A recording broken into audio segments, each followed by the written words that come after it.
crypto bills could be delayed, and a lot of this might be on the back of Elizabeth Warren. We'll break it down for you. My name is Paul Barrow. Welcome back into Tech Path. Let's cruise into it today, and that, of course, is with our sponsor, iTrust Capital. This is a place where you guys can go out there and set up your own crypto IRA. And if you don't have an IRA in place, this is one of the key cornerstone strategies of any wealth building.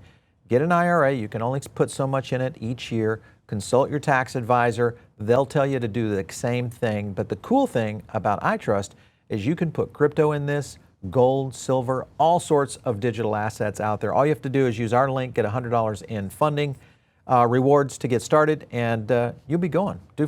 Just check it out, guys. We'll leave a link down below. All right, let's go into some of the topics today. And one of the biggest issues right now, of course, and I think this may have caused Bitcoin to retrace back down to 107, and that is around the crypto bills. So a couple more procedural votes tomorrow. There are some objections to the bill.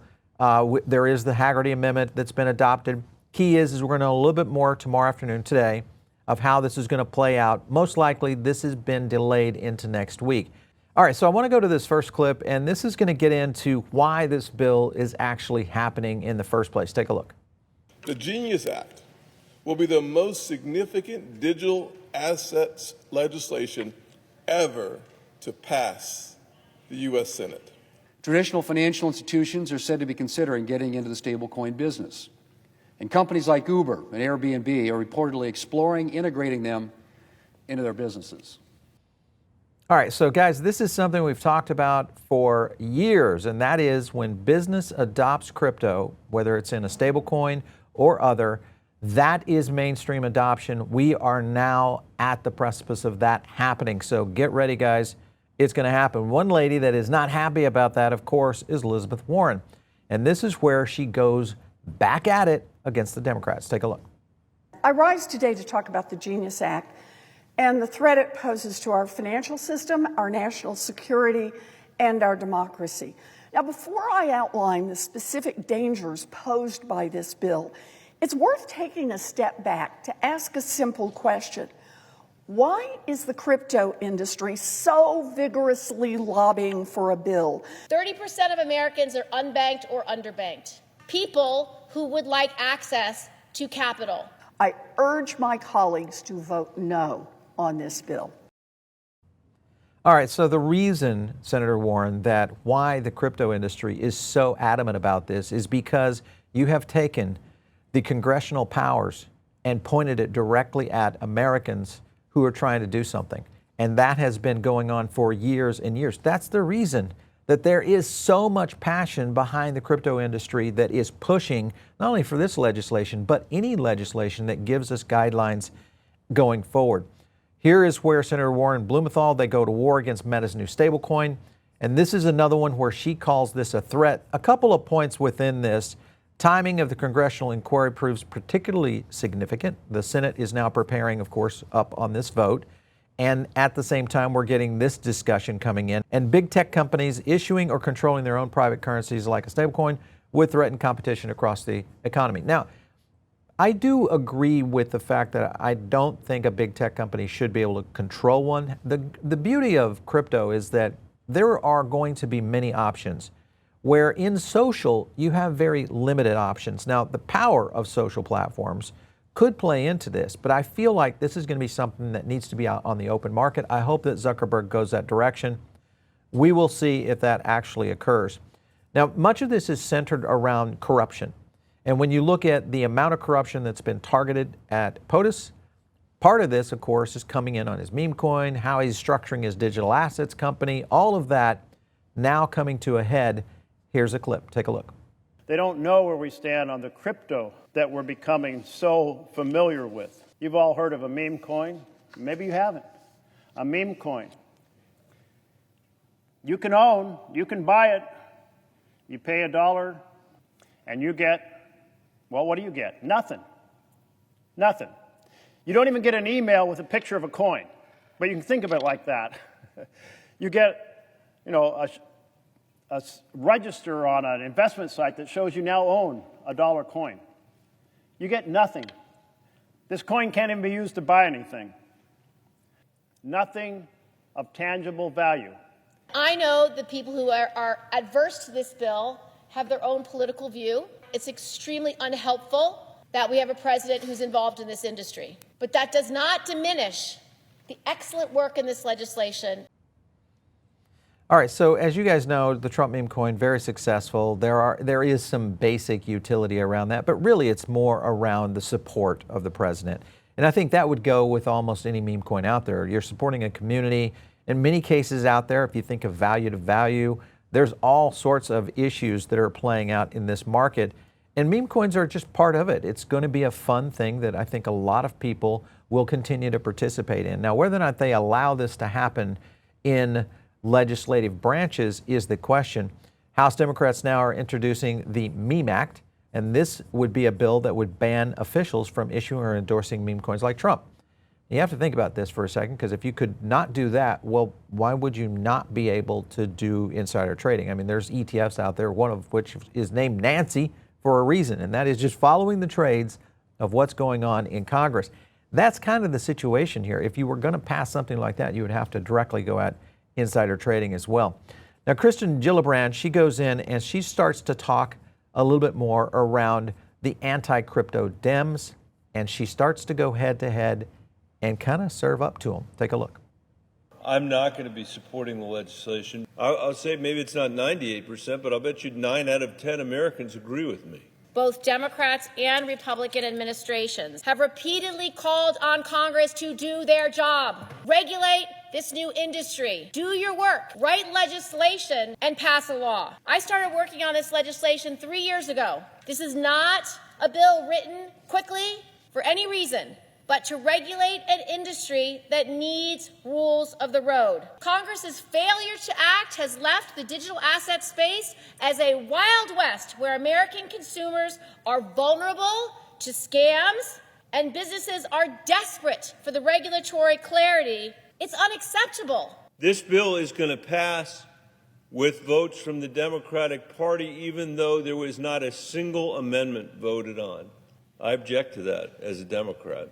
I can't stop it because there's 60 votes for this legislation. That is crazy.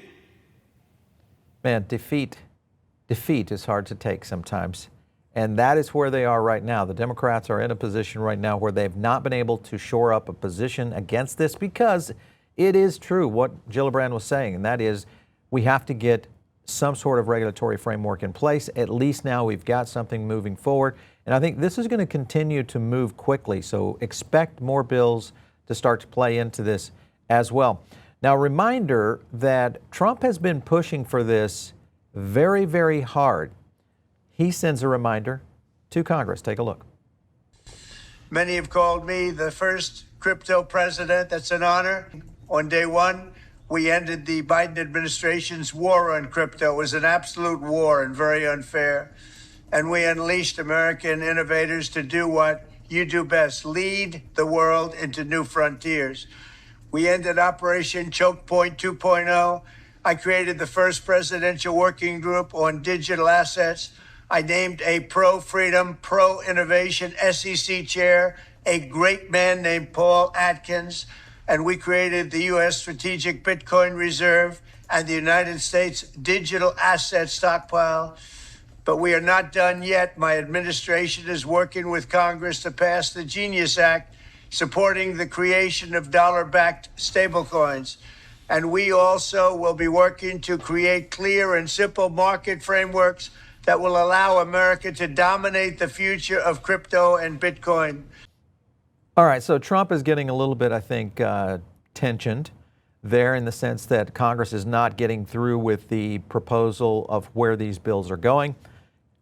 If you consider what's happening around the world, and you also look at the potential now for institutional capital, and just remember that what Warren and a lot of these Democrats have done is they've held out Americans that maybe weren't in the financial system ever before, maybe never owned stock before, but they were able to buy Ethereum or Bitcoin. They were able to buy Avalanche or Cardano, whatever it might be. The point is they were able to get in and start an investment strategy on an industry that was being pushed down by mostly Congress and what we've seen in our lawmakers. And I think that is now positioning completely opposite. The interesting thing here is that now retail is front running all of this. One of the things you got to look at here is the Binance CEO, Richard Tang. He's basically saying institutions are now going all in on crypto, and for right reasons. You know, a couple of points he's getting at. The adoption is accelerating. 83% are planning to increase their crypto exposure. And not only that, they're talking about launching projects on crypto. So now we're getting actual businesses, or at least components of businesses that are starting to launch within this strategy. There's a few institutions now focused on how to make crypto a cornerstone of their strategies. I think we'll see more of that. Remember, MicroStrategy has already gone this direction. We think that the Ethereum model of that is going to fall under SharpLink Gaming and SBET. That's another one that's going to continue. And I imagine that we're going to see a lot more companies starting to go with these kinds of strategies around digital assets. Could happen around Avalanche, could happen around XRP. There are a lot of things that are going to start brewing here. But key here, regulation has to happen. President Trump also says he's going to send letters to trading partners next week in the next 1 to 2, setting unilateral tariffs. This will be ahead of the July 9th deadline to reimpose higher tariffs on dozens of countries. All of this happening in the wake of a deal with China and what could be a deal with India and Japan. So there are some very strong trading partners starting to central in. The EU, I think all of this is strategic to be able to put the EU in a difficult position to negotiate. Canada most likely will fall in that group as well. He's now extending this July 8th deadline for trade talks. And I think when you look at the point that he's going at, is these are tactics that they have been building for quite some time around how do you negotiate? How do you get people to the table so you can at least have the discussion? All of that is now taking place. Other things that, of course, are happening is Canada kind of been put out on the sidelines. So Carney is now pushing for the U.S. trade deal to happen much faster, and we're not going to wait forever, is what he's saying. But I think this is, again, another ploy from the Trump administration to put more pressure on Canada. There are some key things that Canadian markets supply to the United States and vice versa. This, I think, again, goes back into strategies around how do you put a deal together. Let's go into another one, because this is where Scott Bessent starts to defend a little bit about Trump's tariffs. Take a look. Testy moment here between the Treasury Secretary and the ranking Democrat on the committee, Ron Wyden, over the question of who's paying the cost for the Trump administration's tariffs. Are American consumers paying those costs? Here's how that moment played out. You are cherry picking because Walmart makes decisions based on their customers. Two other very large retailers, and this is not an advertisement for them, Amazon and Home Depot, have chosen not to pass on tariffs. And there seems to be a new version of TDS, which I would call tariff derangement syndrome. And many on your side seem disappointed that there is no inflation today. So Bessent pointing a new term there of tariff derangement syndrome to push back against Democrats on the committee. He testified, Carl, for about 6 hours on Capitol Hill yesterday. We'll see how long this one goes today. All right, so a couple of points there. And just remember, when it gets to tariffs, a lot of this has not been realized in the market. So for many of these companies, these major corporations who have been feasting on American consumers for years, finally are in a position where they're going to say, hey, we're not going to impose these tariffs, because they may not necessarily be implicated here on our side. In fact, maybe in some of the countries from the origination may end up paying for that.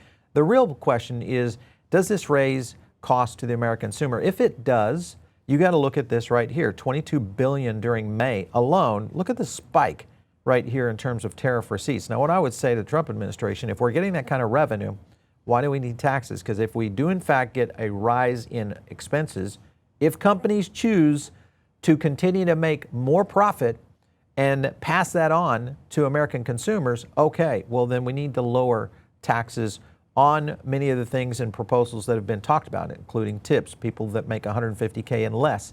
Those are the kind of efforts I think that have to go forward if tariffs are going to create this kind of revenue. Hopefully that will be the case with the Trump administration. The other thing that's happening right now is hedge funds are now in the game. Hedge funds bought a record of global equities in May, according to Goldman Sachs. This comes with 4 consecutive months of net selling, which included nearly a record dump in March. So this means, guys, they finally have come off the sidelines. we're starting to take a look at more capital being deployed into the market. This will start to move into other strategic areas around institutional capital, family offices, high net worth individuals, money managers. All of those are next up in terms of where this market is going. Timing is very intriguing as well, because you've got all these scenarios that could be playing around the Genius Act, what we're going to most likely see with more crypto bills coming through, and maybe even the market structure coming into play. So timing is very interesting here. These guys do not do this by chance. There is strategy being played out, and they all have a bit of insider information. Breaking again, United Treasury, they did it to us again. Treasury now just bought back another $10 billion of its own debt. This, of course, is matching the largest Treasury buyback in the history from what we saw last week. So again, those are the things, when we look at that, this is going to continue to put pressure on the U.S. dollar. Now, here's Paul Tudor Jones basically saying the same thing, that we are going to see a U.S. dollar drop of 10% over the next year. You guys know what to do. When you have a dollar value that is lowering, you know what to do. It's simple. Get out there into assets that are appreciating. There are only a handful of those, whether you choose crypto, securities, real estate, whatever it might be. The key here is go after the ones that make you really for a future of how you're going to handle your investments and your structure. One last point, this of course is breaking from today. That is Jeremy Allaire. This is the CEO of Circle, a newly publicly traded company. And they have now just launched USDC on Ripple's XRP Ledger, expanding the stablecoin network into more ecosystems. This is just a next step in where a lot of these strategies are going to play out. And XRP, of course, with many other tokens and chains, are going to be a part of this. So if you're not part of the Diamond Circle, get in right now. It's a great place to get additional content from us. And of course, if you're not following me out there on X, do that. It's @Paul Barron. We'll catch you next time right here on TechPath.